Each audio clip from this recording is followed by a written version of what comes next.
ఎడారిలో సెలయేర్లు. జనవరి 21వ తేదీ వరకు వ్రాయబడిన ఈ భాగాన్ని మీకు చదివి వినిపిస్తున్నది సహోదరుడు పాల్ సుందర. ఈ విషయాలేవి నన్ను కదిలించలేవు. అపోస్తల కార్యముల గ్రంథము 20వ అధ్యాయము 24వ వచనమునకు ఇది స్వేచ్ఛానువాదం. సమూయేలు గ్రంథంలో చదువుతాము, హెబ్రోనులో దావీదును అభిషేకించగానే ఫిలిష్తీయులంతా దావీదు మీద పడి దాడి చేయడానికి వెతుక్కుంటూ వచ్చారు. ప్రభువు దగ్గర నుండి యోగ్యమైనది ఏదైనా పొందామంటే వెంటనే సైతాను మనల్ని వెతుక్కుంటూ వచ్చేస్తాడు. మనం దేవుడి కోసం ఏదైనా గొప్ప కార్యం చేయడానికి పూనుకున్నప్పుడు శత్రువు ఆదిలోనే మనకి అడ్డుపడ్డాడనుకోండి, అది మనకి రక్షణ సూచన. రెండింతల ఆశీర్వాదాలు, శక్తి, విజయం మనవవుతాయన్నమాట. ఫిరంగి పేలినప్పుడు దాని గుండు ఇరుకుగొట్టంలో గుండా వెళ్ళవలసి రావడం చేత దాని వేగం రెట్టింపు అవుతుంది. విద్యుత్ శక్తి పుట్టేది కూడా ఇలానే కదా. పవర్ హౌస్లో తిరిగే చక్రాల రాపిడి వల్లనే ఈ శక్తి పుడుతుంది. ఈ విధంగా మన ఆశీర్వాదాలకు దేవుడు సైతానును కూడా సాధనంగా వాడుకుంటాడు అని అర్థమవుతుంది. వీరుడి జీవితం విరిపాన్పు కాదు, ముళ్ళ తోట అతని బాట.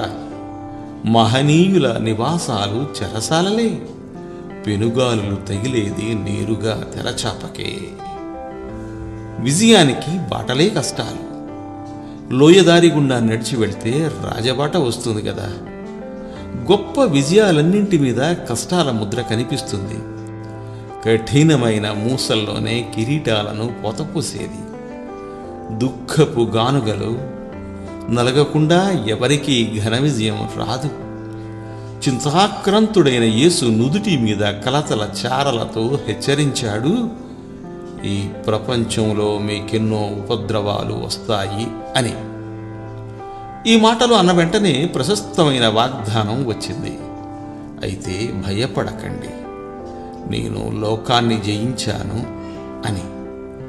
ఈ అడుగుజాడలు ఎక్కడికి వెళ్ళినా కనిపిస్తాయి. సింహాసనానికి దారితీసే మెట్ల మీద రక్తపు చారికలు కనిపిస్తాయి. గాయపు మచ్చలకి బహుమానమే రాజదండం. మన చేతిలో ఓడిపోయిన మహాబలవంతుల దగ్గర నుంచి కిరీటాలను మనం లాక్కుంటాం. గొప్పతనానికి వెనుకనే ఆవేదన ఉంటుంది. అది అందరికీ తెలిసిన రహస్యమే. సంస్కర్తలైన వాళ్లను శ్రమలెప్పుడూ నీడలా వెంటాడినాయి. పౌలు, లూథర్, నాక్స్, వెస్లీ తదితర విశ్వాస వీరుల కథలన్నీ ఇంతే.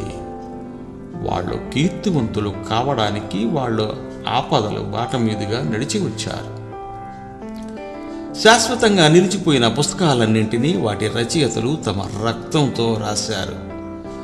వీరంతా మహాశ్రమల కాలం నుండి బయటకు వచ్చిన వాళ్ళు. గ్రీకులో అసమానుడైన కవివర్యుడు ఎవరు? హోమర్. కానీ ఆయన గ్రుడ్డివాడు. యాత్రికుని ప్రయాణమనే కరిగిపోని కలను రచించిందెవరు? చిరాంబరాలు ధరించుకొని పట్టు పరుపుల మధ్య కూర్చున్న రాజకుమారుడా? కాదు. ఆ కల వెలుగు బెడ్ఫోర్డ్ జైలు చీకటి గోడలపై నీడలు పరిచింది. ఆ జైలు గదికి రాజు బనియన్. దైవజ్ఞాని తనకు కనిపించిందంతా కాగితం మీద పెట్టాడు.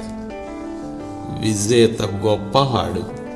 క్షతగాత్రుడై నెత్తురొల్కుతూ కొన ఊపిరితో మూర్ఛితుడై రణరంగంలో కడదాకా పోరాడుతూ నేల కొరిగిన వీరుడు అతనికంటే నిజంగా గొప్పవాడు. దేవుడు మిమ్ము దీవించుగాక.